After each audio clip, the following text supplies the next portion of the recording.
പാലസ്തീനിലെ കുട്ടികൾക്ക് വേണ്ടിയെന്ന് പറഞ്ഞ് SIO എന്ന സംഘടന സ്റ്റുഡിയോയ്ക്ക് മുന്നിൽ പോസ്റ്റ് ചെയ്തത് ഒരു മതഫ്രെയിമിന് വേണ്ടിയാണ്. ജമാഅത്തെ ഇസ്ലാമിയുടെ വിദ്യാർത്ഥി സംഘടനയാണ് SIO. ഇസ്രായേലിന് പിന്തുണ നൽകുന്ന ടാറ്റയുടെ സ്റ്റുഡിയോ എന്ന കടയിൽ നിന്ന് തുണി വാങ്ങരുതെന്നായിരുന്നു ആഹ്വാനം. ഗാസയിലെ കുഞ്ഞു മൃതദേഹങ്ങൾ ആർക്കും കണ്ടു നിൽക്കാനാവുന്നതല്ല. പക്ഷേ ഇസ്ലാമിക തീവ്രവാദം ലോകമെങ്ങും കൊന്നുതള്ളിയ കുഞ്ഞുങ്ങളെയും മാനഭംഗപ്പെടുത്തുകയും വിൽക്കുകയും അടിമകളാക്കുകയും ചെയ്ത ഇതര മതസ്ഥരായ പെൺകുട്ടികളെയും കുരിശിലേറ്റപ്പെട്ടവരെയും കഴുത്തറക്കപ്പെട്ടവരെയും ഒന്നും കണ്ടില്ലെന്ന് നടിക്കുന്നവരുടെ കരുണ ഒരു മതമൗലികവാദ ചിത്രമാണ്. SIOയുടെ പ്രതിഷേധം അവരുടെ അവകാശമായിരിക്കാം. പക്ഷേ അതേ അവകാശം ഇസ്ലാമിക തീവ്രവാദത്തിന്റെ ആഗോള ഇരകളായ ക്രൈസ്തവർ ഉൾപ്പെടെയുള്ളവർ സ്വീകരിച്ചാൽ ലോക വ്യാപാരക്രമത്തിൽ മുസ്ലിം പങ്കിനുണ്ടാകുന്ന തിരിച്ചടി എത്ര വലുതായിരിക്കും. സ്റ്റുഡിയോയുടെ കോഴിക്കോട്ടെ കടയ്ക്ക് മുന്നിലാണ് ബലിപ്പെരുന്നാളിന് തലേന്ന് SIOയുടെ ബഹിഷ്കരണ ആഹ്വാനം നടന്നത്. ഇസ്രായേലുമായി പല സുപ്രധാന കരാറുകളും ടാറ്റയ്ക്കുണ്ടെന്നും ഗാസയിൽ നടന്നുകൊണ്ടിരിക്കുന്ന സൈനിക നടപടികളിൽ ടാറ്റയും പങ്കാളിയാണെന്നുമാണ് ആരോപിച്ചത്. ബലിപ്പെരുന്നാളിന് സ്റ്റുഡിയോയിൽ നിന്ന് വസ്ത്രങ്ങൾ വാങ്ങരുതെന്നും SIO പറഞ്ഞു.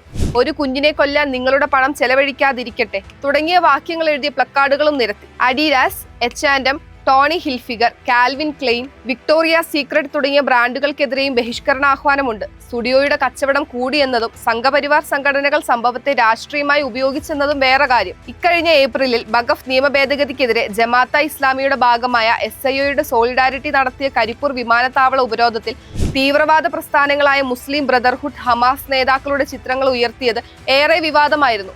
സ്റ്റുഡിയോയുടെ സമരത്തോടെ ഈ പ്രസ്ഥാനങ്ങൾ അവയുടെ മുഖം കുറെ കൂടി വെളിപ്പെടുത്തിയിരിക്കുകയാണ്. നിലമ്പൂർ ഉപതെരഞ്ഞെടുപ്പിന്റെ പശ്ചാത്തലത്തിലാകാം രാഷ്ട്രീയ പാർട്ടികൾ പ്രതികരിക്കുന്നില്ല. ആഗോള തീവ്രവാദം, ജനാധിപത്യ മതേതര രാജ്യങ്ങളിലെ അവയുടെ ഇരവാദം, വോട്ടിനു വേണ്ടി അവയെ കണ്ടില്ലെന്ന് നടിക്കുന്ന പ്രീണന രാഷ്ട്രീയം എന്നിവയെ SIO വീണ്ടും ചർച്ചയാക്കി. ഇസ്രായേലുമായി വ്യാപാര സൗഹൃദമോ സൈനിക സഹകരണമോ ഉള്ളതാണ് പ്രശ്നമെങ്കിൽ ഇന്ത്യയിലെ നിരവധി കമ്പനികളെ സമരക്കാർക്ക് ഉപരോധിക്കേണ്ടി വരുമെന്നും ടാറ്റയുടെ നിരവധി ഉൽപ്പന്നങ്ങൾ നിരന്തരം വാങ്ങുകയും അവരുടെ വിമാനങ്ങളിൽ യാത്ര ചെയ്യുകയും ചെയ്യുന്നവർ അപഹാസ്യരാകുകയാണെന്നുമുള്ള പ്രതികരണങ്ങളുമുണ്ട്. അതുപോലെ ഇസ്രായേലിന്റെ സുഹൃത്ത് രാഷ്ട്രമായ അമേരിക്കയിൽ പഠിക്കുന്ന SIO ബന്ധമുള്ള എല്ലാവരെയും തിരിച്ചു വിളിക്കുമോ എന്ന ചോദ്യങ്ങളും സജീവമായി. എന്നാൽ സ്റ്റുഡിയോ വിരുദ്ധ സമരത്തിന്റെ ഇമ്മാതിരി മേൽക്കൂരകളെക്കുറിച്ചല്ല, തീവ്രവാദ അടിത്തറകളെക്കുറിച്ചാണ് ഇവിടെ പറയുന്നത്. ആഗോള തീവ്രവാദത്തിന്റെ വിത്തുൽപാദന കേന്ദ്രമായ മുസ്ലിം ബ്രദർഹുഡിന്റെ പോഷക സംഘടനയാണ് ഹമാസ്. അതുകൊണ്ടാണ് പാലസ്തീൻ പ്രശ്നത്തിന്റെ പരിഹാരമായി ദ്വിരാഷ്ട്രവാദം അംഗീകരിക്കുന്നവരിൽ പലരും ആ ഭരണത്തിൽ ഹമാസിന് പങ്കുണ്ടാകരുതെന്ന് ആഗ്രഹിക്കുന്നത്.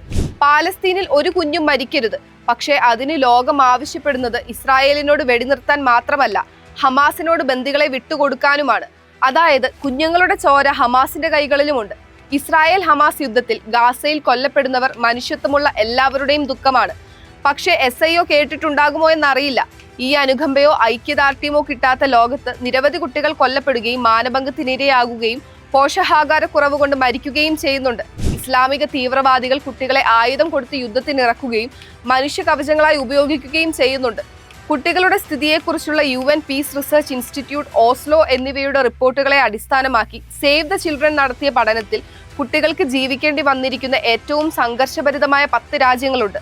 Afghanistan, Democratic Republic of Congo, Syria, Yemen, Somalia, Mali, Nigeria, Cameroon, Sudan, Central African Republic എന്നിവയാണ് ആ രാജ്യങ്ങൾ. ഈ രാജ്യങ്ങളെ നിത്യയുദ്ധഭൂമികളാക്കി മാറ്റിയത് Islamic State, Al Qaeda, Boko Haram, Muslim Brotherhood തുടങ്ങിയവയോ അവയുടെ പോഷക സംഘടനകളോ ആണെന്നും ഇസ്ലാമിക തീവ്രവാദികൾ ചോരയിൽ മുക്കിയ കുഞ്ഞുടുപ്പുകൾ ലോകമെങ്ങുമുണ്ടെന്നുമുള്ള യാഥാർത്ഥ്യം കേരളത്തിലും പലർക്കും അറിയില്ല. വംശഹത്യയിലേക്ക് കൂടെ ഒന്ന് വരാം. മുൻകൂട്ടി തയ്യാറാക്കിയ പദ്ധതി പ്രകാരം ഏതെങ്കിലും ഗോത്ര, വർഗ, മത, ഭാഷ, സംസ്കാര, ദേശീയ വിഭാഗങ്ങളെ ഉന്മൂലനം ചെയ്യുന്ന പ്രക്രിയയാണ് വംശഹത്യ. അതനുസരിച്ച് ഗാസയിൽ നടത്തുന്നത് വംശഹത്യയാണെന്ന് പറയുന്നതിനെ ഇസ്രായേലിന് ചെറുക്കാനാകും. ഒന്നാമത്, ഇസ്രായേൽ മുൻകൂട്ടി തയ്യാറാക്കിയ പദ്ധതി പ്രകാരമല്ല. 2023 ഒക്ടോബർ 7 ഹമാസ് ഭീകരർ ഇസ്രായേലിൽ കടന്നുകയറി ജനങ്ങളെ കൊന്നൊടുക്കുകയും ബന്ദികളാക്കുകയും ചെയ്തപ്പോഴാണ് യുദ്ധം പൊട്ടിപ്പുറപ്പെട്ടത്. രണ്ടാമത്തെ കാര്യം, പാലസ്തീനികൾ ഉൾപ്പെടെ 18 ലക്ഷത്തോളം മുസ്ലിങ്ങൾ ഇസ്രായേലിൽ ജീവിക്കുന്നുണ്ട്. അതിൽ ഒട്ടുമുക്കാലും തുല്യാവകാശമുള്ള ഇസ്രായേൽ പൗരന്മാരാണ്. പാലസ്തീനികളുടെ ഉന്മൂലനമാണ് ഇസ്രായേലിന്റെ ലക്ഷ്യമെങ്കിൽ ഇസ്രായേലിലെ പാലസ്തീനികൾ എങ്ങനെയാണ് സുരക്ഷിതരായി കഴിയുന്നത്?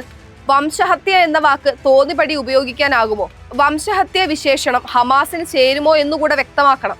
ഗാസ താൽക്കാലിക ലക്ഷ്യമാണെന്നും യഹൂദരും ക്രിസ്ത്യാനികളും ഇല്ലാത്ത ലോകമാണ് അന്തിമ ലക്ഷ്യമെന്നും വ്യക്തമാക്കിയിട്ടുള്ള ഭീകര പ്രസ്ഥാനമാണ് ഹമാസ്. ഹമാസ് കമാൻഡർ മുഹമ്മദ് അൽ സഹർ ഉൾപ്പെടെ പരസ്യമായി പറഞ്ഞ ആ ലക്ഷ്യത്തെ ഹമാസിന്റെ ഒരു നേതാവും തള്ളിക്കളഞ്ഞിട്ടില്ല. യഹൂദരെയും ക്രൈസ്തവരെയും ഉന്മൂലനം ചെയ്യാൻ നടക്കുന്നത് ഹമാസ് വംശീയവാദികളല്ലേ? SIO മാത്രമല്ല, മുസ്ലിം ബ്രദർഹുഡിനെയും ഹമാസിനെയും ഒക്കെ വിമോചന പോരാളികളായി കാണുന്നവരും ഉത്തരം പറയേണ്ടതാണ്. ഇപ്പോൾ പോപ്പുലർ ഫ്രണ്ടിനെയും ജമാഅത്തെ ഇസ്ലാമിയെയും മനസ്സില്ലാ മനസ്സോടെയാണെങ്കിലും തള്ളിപ്പറയാൻ നിർബന്ധിതരായവർ ഏതാനും വർഷങ്ങൾക്ക് മുമ്പ് വരെ അങ്ങനെ ആയിരുന്നില്ല. വീണ്ടും പറയട്ടെ, സ്റ്റുഡിയോ ബഹിഷ്കരണം മതരാഷ്ട്രവാദക്കാർ ജനാധിപത്യ സംവിധാനത്തിൽ നടത്തുന്ന ഇരവാദ പ്രകടനങ്ങളാണ്. കൊല്ലപ്പെടുന്ന എല്ലാ കുഞ്ഞുങ്ങളുടെയും ചോര അവരെ അസ്വസ്ഥരാക്കില്ല.